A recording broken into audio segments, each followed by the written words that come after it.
"Do not run," the guard whispered as the iron gate opened. "Because the wolf always chases what runs."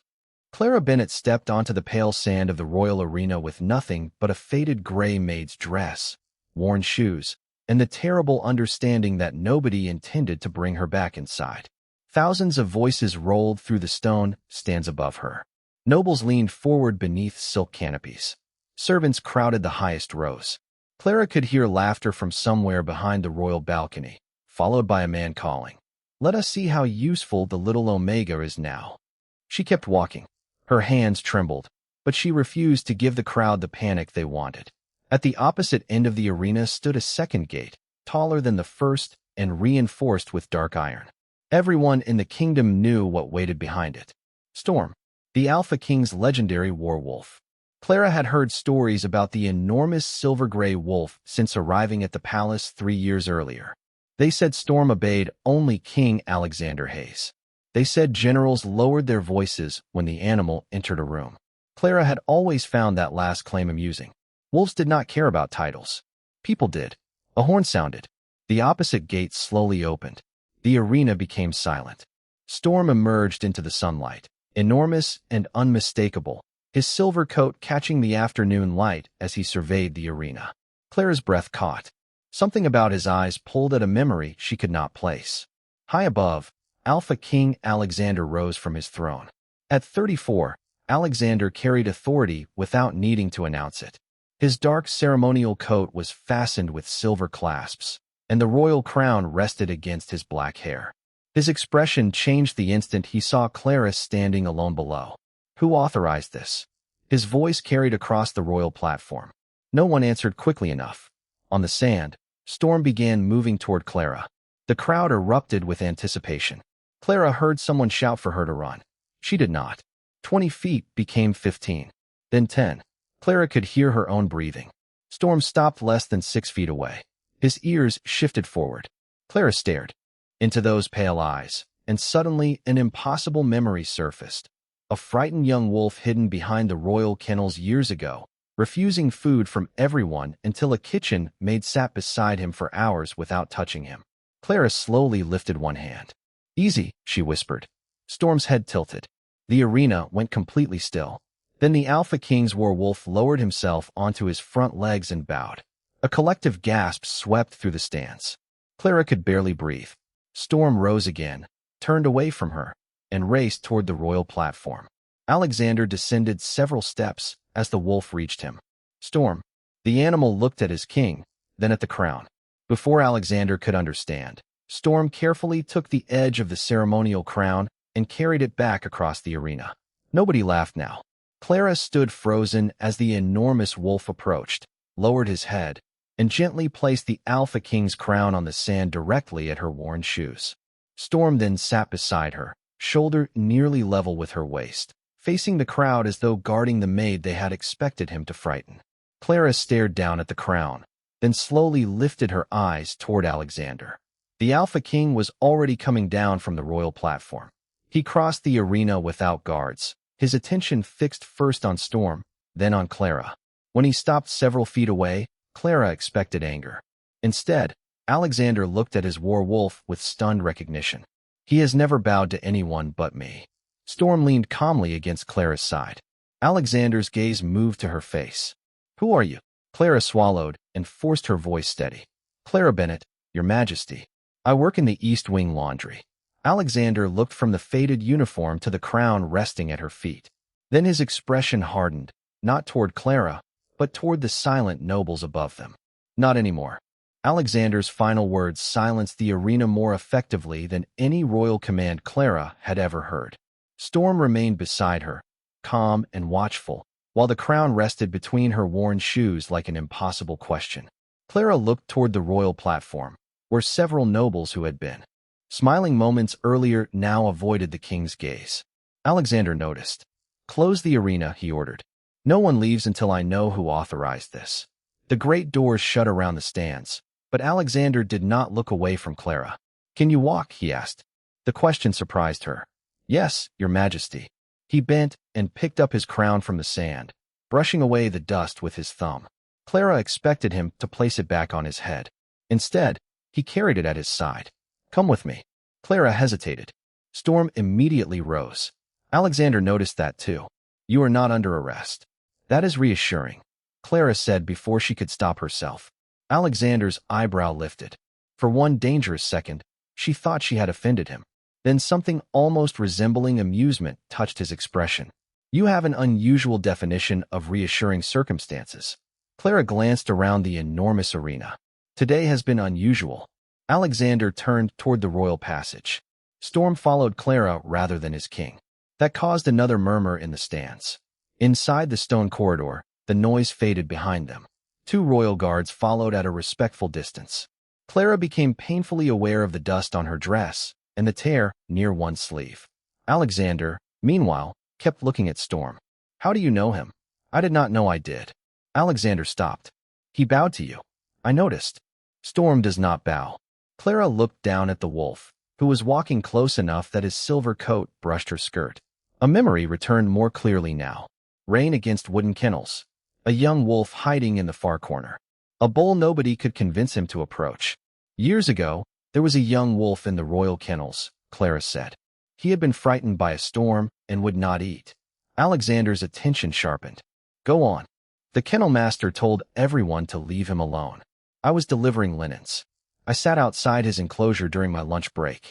What did you do? Nothing. Alexander frowned. Nothing. I sat there. Eventually, I put my lunch near the gate and moved away. Clara smiled faintly at the memory. He stole half my chicken. Alexander looked at Storm. That was you. Storm's tail moved once. Clara almost laughed. Alexander did not. His expression had become strangely thoughtful. For 3 days, Storm refused food from the handlers after arriving at the palace. On the 4th morning, he suddenly began eating again. Nobody knew why. Clara remembered returning each afternoon with scraps from the kitchen. I suppose somebody did. They reached a bright corridor overlooking the palace gardens. Alexander stopped beside a window. Show me what you did in the arena. Your Majesty? The movement with your hand. Clara slowly raised her palm, then curled 2 fingers inward, the same gentle signal she had once used to invite the frightened young wolf closer without touching him. Storm immediately sat. Alexander stared. Clara lowered her hand. I taught him that when he was young. Alexander's eyes moved from Storm to her. And he remembered you after all these years. Before Clara could answer, hurried footsteps approached. A royal advisor appeared at the far end of the corridor, pale and breathless. Your Majesty, we found the arena authorization. Alexander's expression turned cold. Who signed it? The advisor looked at Clara before answering. That is the problem, sire. According to the document, Clara Bennett volunteered. Clara's face drained of color. I never signed anything. Alexander looked at her for a long moment, then at Storm sitting faithfully beside her. I believe you. Clara expected questions, suspicion, perhaps even an order to remain silent while the palace investigated the forged document. Instead, Alexander handed the authorization back to his advisor and said, seal the original in the royal archive. No copies leave your possession, and no one questions Clara without me present. The advisor bowed and hurried away. Clara watched him disappear around the corner. You believe me very quickly. Alexander glanced at Storm, who remained seated beside her. I trust evidence, and at the moment, he is unusually persuasive evidence. Clara looked down at the enormous wolf. That is still not proof. No, Alexander agreed. Which is why we find proof. His willingness to admit uncertainty surprised her more than his authority. Alexander led her toward the royal kennels, explaining that if Storm remembered her signal, there might be records from the year he arrived. The kennels stood beyond the eastern courtyard, a long stone building surrounded by training fields and old oak trees. The moment Clara entered, memories returned with uncomfortable clarity. She had been 19 then, newly employed in the palace laundry and constantly afraid of making mistakes.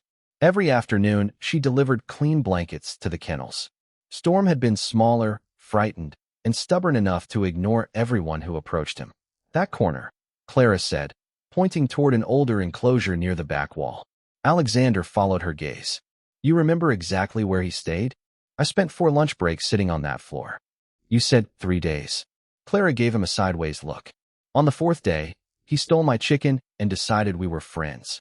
Alexander almost smiled. An elderly kennel keeper named Mr. Whitmore emerged from the supply room and stopped when he recognized Clara.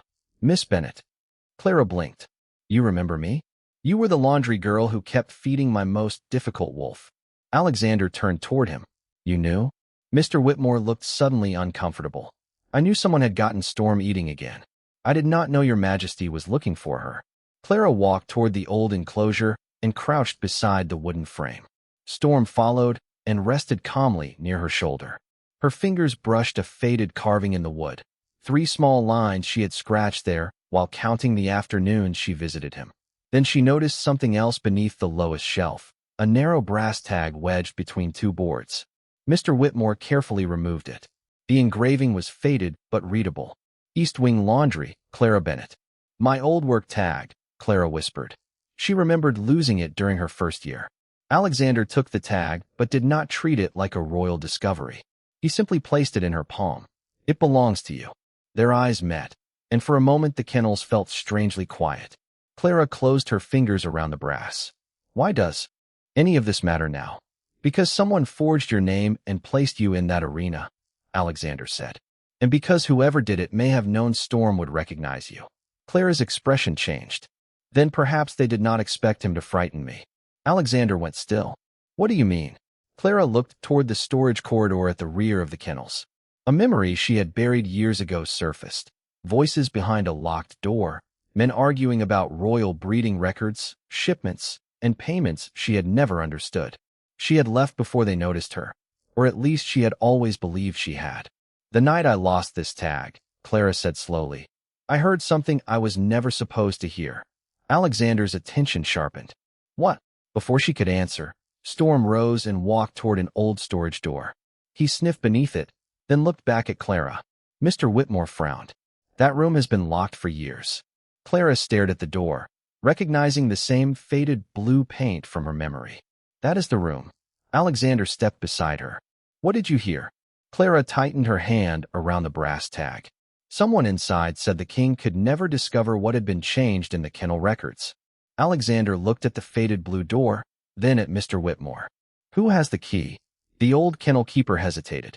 Officially, no one, Your Majesty. That storage room was removed from active inventory years ago. Alexander's expression sharpened. Rooms do not disappear because someone stops writing them down. Clara watched him signal for a palace steward, but he did not order the door forced open. Instead, he instructed the steward to locate the archived kennel keys and bring the royal records clerk. It took 20 minutes. During that time, Clara sat beneath the old oak outside while Storm rested at her feet. Alexander could have returned to the palace. He stayed. You should be angry with me, Clara said. Why? I heard something suspicious years ago and said nothing. Alexander leaned against the stone wall several feet away. You were 19, newly employed, and surrounded by people with more authority than you. That does not make silence right. No, but it makes fear understandable. Clara looked at him differently. Kings are not supposed to say things like that. What are kings supposed to say? Usually something about duty. Alexander smiled faintly. I can arrange that if you prefer. Clara almost laughed, and the ease of the moment startled them both. When the steward returned with the key, the old lock opened. Dust covered the storage room, but shelves of ledgers remained along the walls. Alexander ordered the records clerk to examine them without removing anything. Clara stayed near the doorway with Storm. Within minutes, the clerk found discrepancies. Several pages from the year Storm arrived had been replaced with newer paper, and shipment numbers had been altered. One name appeared repeatedly beside the changes: Lord Marcus Vane, a senior noble who supervised royal animal procurement at the time. Clara recognized it immediately. Vane, she whispered. Alexander turned. You know him? I know his voice. She closed her eyes, returning to that rainy night. He was arguing with another man. He said certain animals had been moved without royal approval and that the original records needed to disappear. Alexander's face became unreadable. Are you certain? I am certain enough to remember being afraid every time he entered the East Wing afterward. Alexander instructed the clerk to secure every ledger. Then he surprised Clara again. You will not return to the servants' quarters tonight. Clara stiffened. I do not need special treatment. This is not special treatment. Someone forged your signature this morning. So where exactly am I supposed to go? The royal guest wing. Clara stared at him. I am a laundry maid. Today my werewolf carried my crown across an arena and placed it at your feet. I think palace protocol has already surrendered. Despite everything, Clara smiled. Alexander did too. Storm rose between them as they walked back toward the palace. In the guest wing, Clara was shown a comfortable room overlooking the gardens, but she stopped at the threshold. I do not want jewels, gowns, or a title.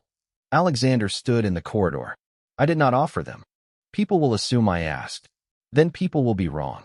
Clara studied him. And when the court demands you send me back downstairs, they can demand whatever they like. That sounds very much like a king. Unfortunately, I am one.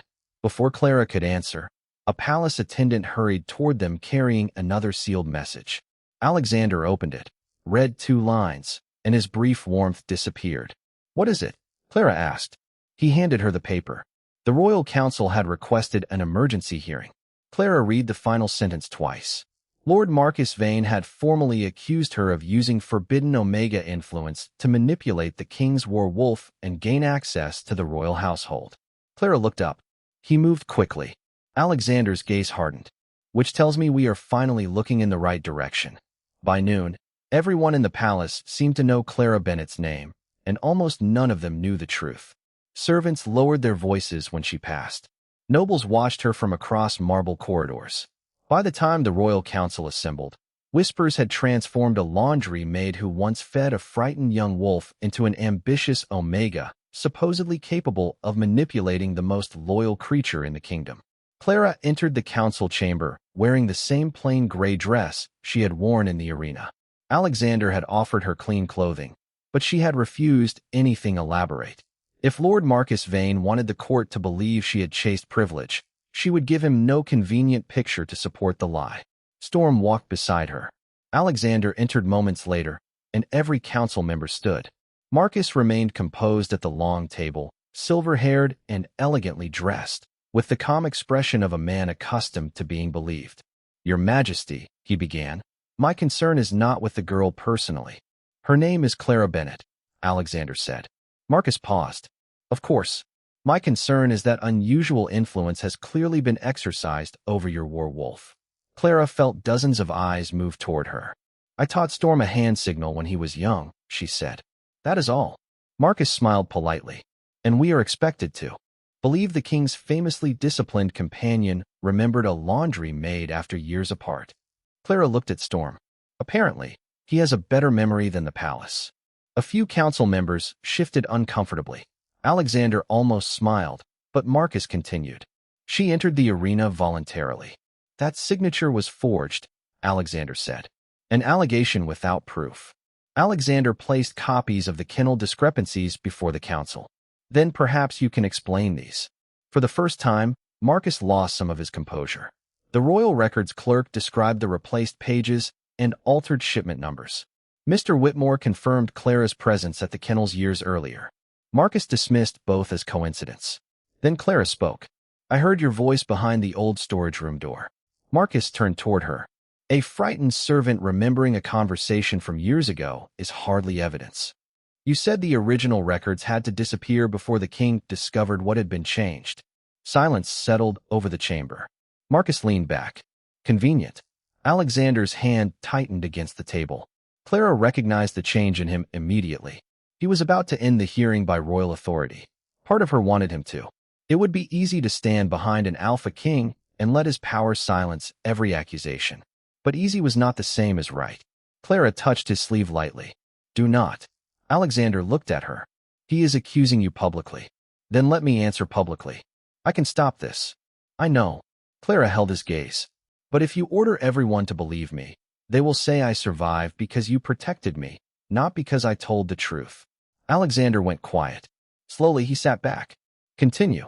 That single word changed something between them. Clara faced Marcus again. If I wanted access to the royal household, why would I spend 3 years washing sheets without ever approaching the king? Marcus had no immediate answer. If I could control Storm, why did I look terrified when the arena gate opened? Another silence. And if I volunteered, where is the witness who saw me sign? The records clerk looked down at his documents. There is. None. Marcus rose. This spectacle has gone far enough. Alexander's voice remained calm. Sit down. Marcus obeyed. The clerk then unfolded one final inventory sheet recovered from the old kennel room. Your Majesty, there is another discrepancy. Alexander looked toward him. What kind? The altered records were not only about animals. Several payments were routed through the East Wing laundry account. Clara felt suddenly cold. The clerk pointed to a date. The first payment was recorded the same week Miss Bennet overheard that conversation.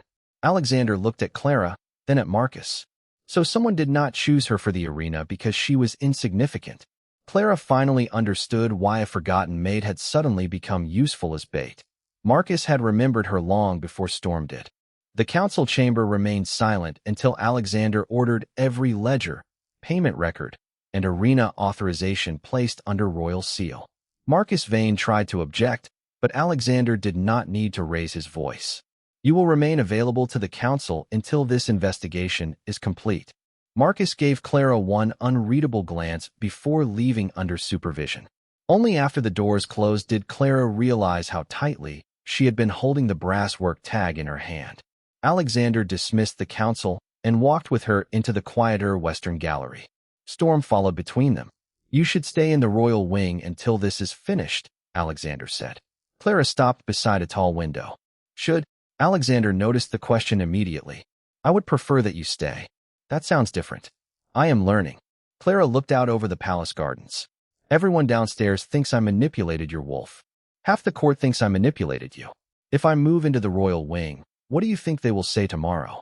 I do not care what they say. I do. Alexander frowned. Why? Clara turned toward him. Because you can survive being misunderstood. You are the king. I am an Omega Maid. A rumor follows me differently. Alexander had no immediate answer. Clara continued. You keep trying to protect me by deciding where I sleep. Who questions me? Where I am. Allowed to go. Someone forged your signature and placed you in that arena. I know. Then why are you fighting me on this? Because being protected without being consulted still means someone else controls my life. The words landed harder than Clara intended. Alexander looked away toward the gardens. For the first time since the arena, he seemed less like an alpha king and more like a man discovering that authority could solve the wrong problem. What would you choose? He asked. Clara had not expected that. Tonight, tomorrow, whenever necessary. She considered it carefully. I want to return to my room in the East Wing long enough to collect my belongings. Then I want somewhere neutral, not the servants' quarters and not beside your chambers. Alexander nodded. There is a small residence beside the palace library. Visiting scholars use it. Does it have a lock? Yes. Do I get the key? Alexander almost smiled. Every key. Clara relaxed slightly. Then that is what I choose. They started walking again. Storm remained close to Clara, occasionally brushing her skirt. At the next corridor, a young servant approached carrying a folded note. Miss Bennet, this was left in the laundry room for you. Alexander reached instinctively for it, then stopped himself. Clara noticed. You can read it with me. She unfolded the paper. There were only 2 sentences. Leave before the king ruins himself defending you. The next accusation will not be so easy to answer. Alexander's expression hardened. You are not going anywhere alone. Clara looked at him. That sounded like an order. He closed his eyes briefly. You are right. Then he tried again. Would you allow 2 guards to accompany you while we determine who delivered this? Clara considered the request. Yes. Something quiet passed between them, small but important. Alexander was learning to ask. Clara was learning that accepting help did not require surrendering herself. That evening, she packed her few belongings from the East Wing. Servants watched from doorways, some curious, others suspicious. Clara carried one small case toward the library residence, while 2 guards followed at a distance she had chosen. Alexander did not accompany her. He had respected that request too. She had nearly reached the courtyard when Storm suddenly stopped. Clara turned. What is it? The wolf looked toward the palace gates, then lay down directly across the path. A carriage waited beyond them. Clara recognized the crest painted on its door.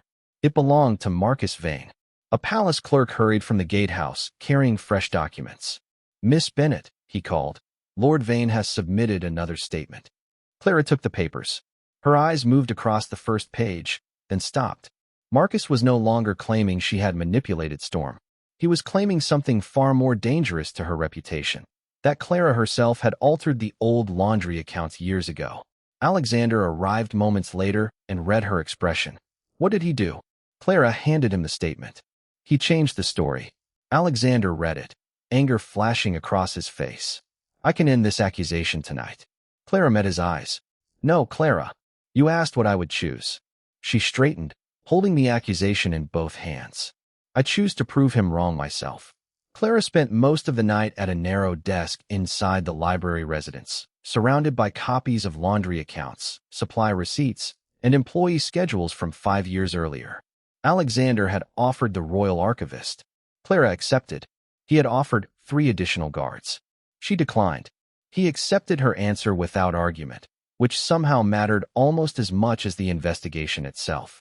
By sunrise, Clara had discovered something Marcus apparently believed nobody would notice. This cannot be mine, she said, pointing to a payment authorization carrying her name. The archivist adjusted his glasses. Why not? Because I was not working that day. He examined the date. Can you prove that? Clara reached for an employee schedule. I was assigned 3 days of leave after becoming ill. Mrs. Dawson covered my route. The archivist checked another ledger. His expression changed. Then someone used your employee number while you were absent. Clara searched the remaining records. The same pattern appeared.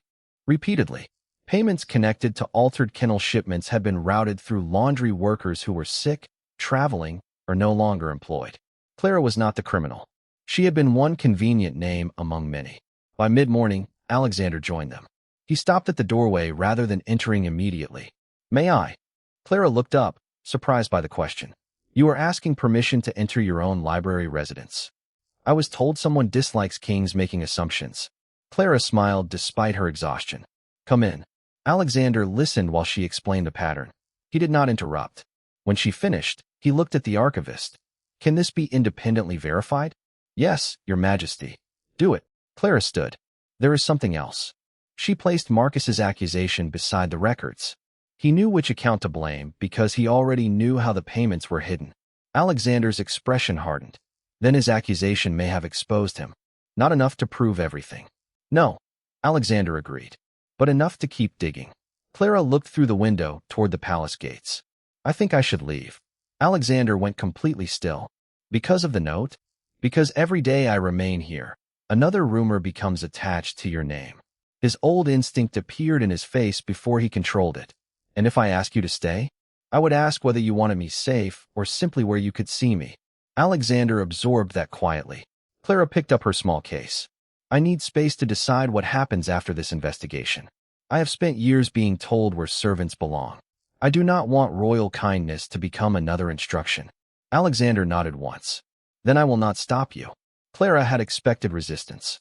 His acceptance hurt in a completely different way. An hour later, she reached the palace gates with her case in hand. Storm followed beside her.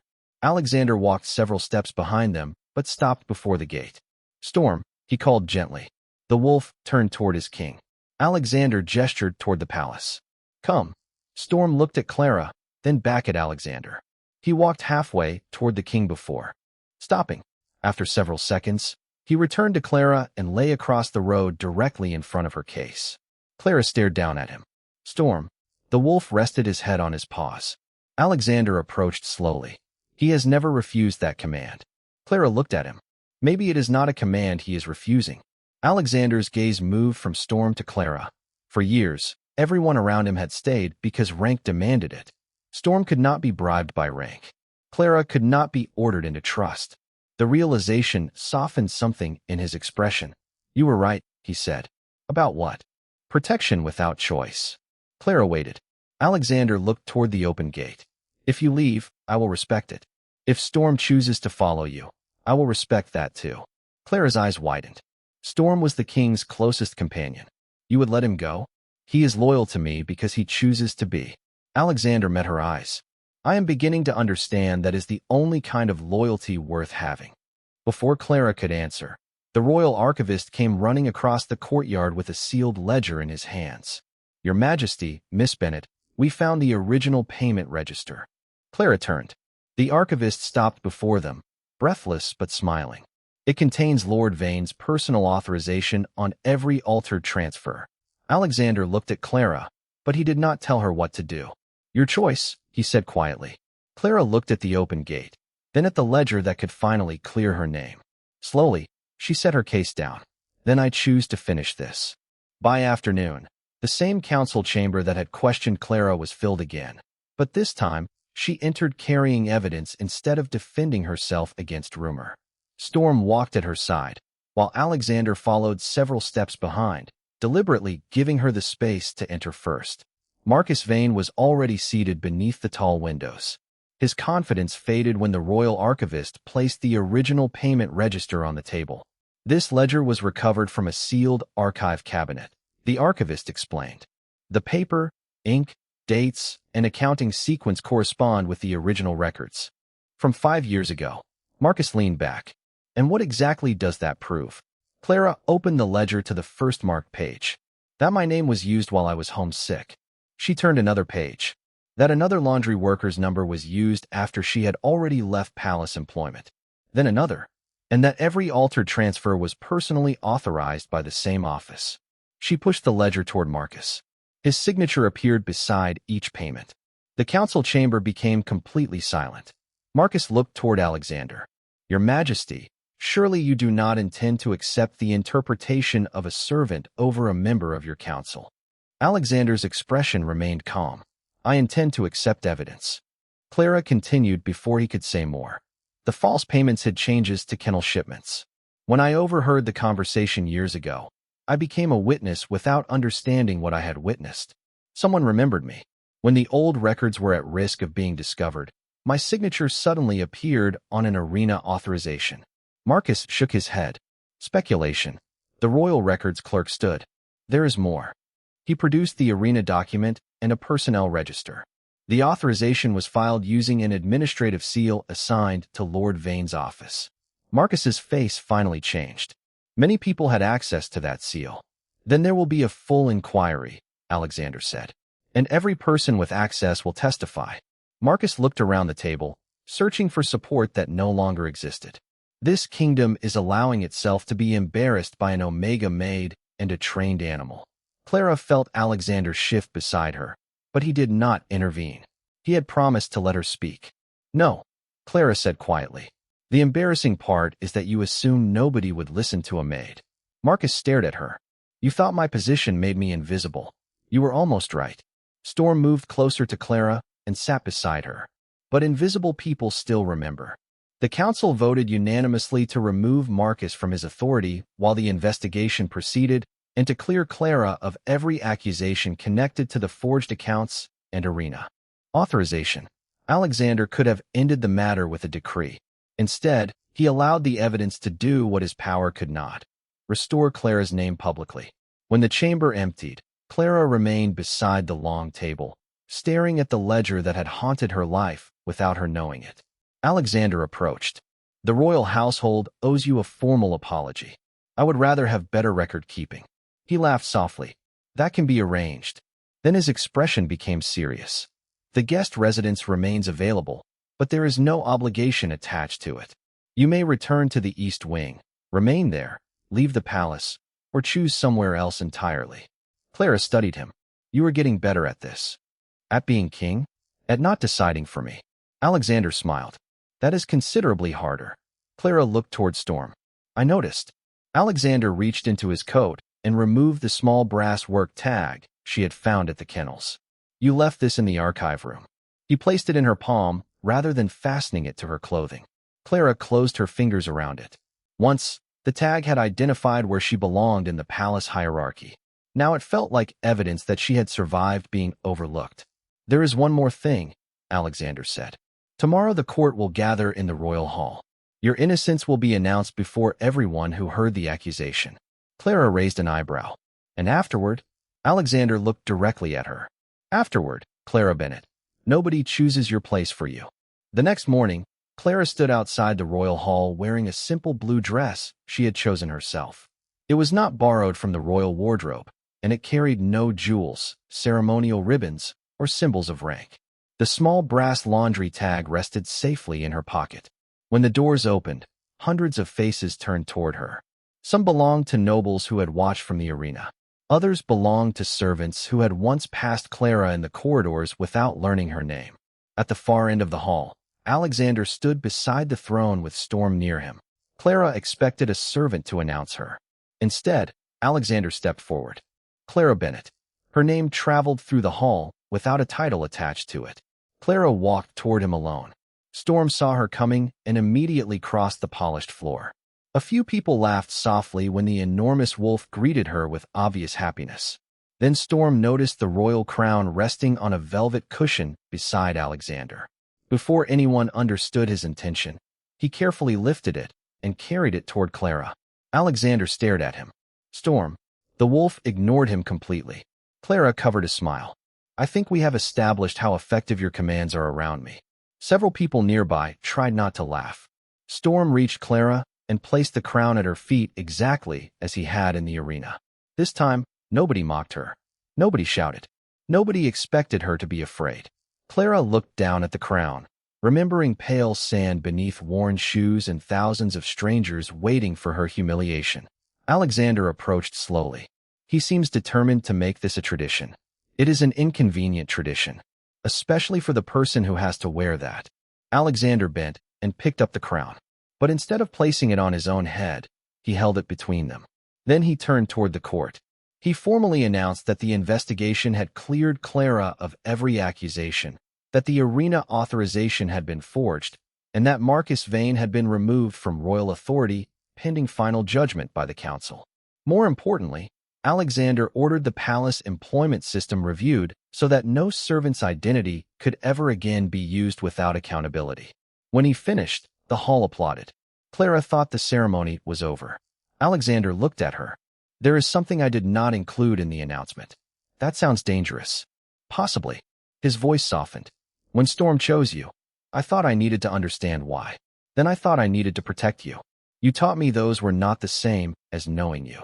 Clara held his gaze. No, they are not. So, I will not offer you a position you did not request.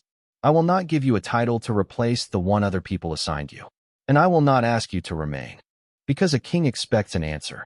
Alexander glanced at the crown in his hands. I am asking as a man who has discovered that the person he respects most was standing in his palace for years while he failed to see her. Clara's expression softened. What exactly are you asking? Alexander smiled. Whether you would like to stay long enough for us to discover what this could become. Clara looked around the hall. Months ago, these walls had represented rules about where she could walk, speak, work, and belong. Now the doors behind her were open. She could leave. That was precisely why staying suddenly meant something. I have conditions. Alexander's smile widened. I expected nothing less. I choose my own work. Agreed. Storm visits whenever he wants. Storm sat beside her, as if approving the arrangement. Apparently, that condition was never mine to negotiate. Clara laughed. Then her expression became serious. And if you want something from me, you ask. Alexander looked directly into her eyes. Always. Clara extended her hand. Alexander did not pull her closer or turn her answer into a spectacle. He simply took it. Storm settled between them, satisfied. The crown remained in Alexander's other hand, no longer at Clara's feet. She had never needed it there. What mattered was that the first time she entered the royal arena, other people had decided what she was worth. Now, standing before the same kingdom with every door open behind her, Clara Bennett chose her own place, and she chose to stand beside him.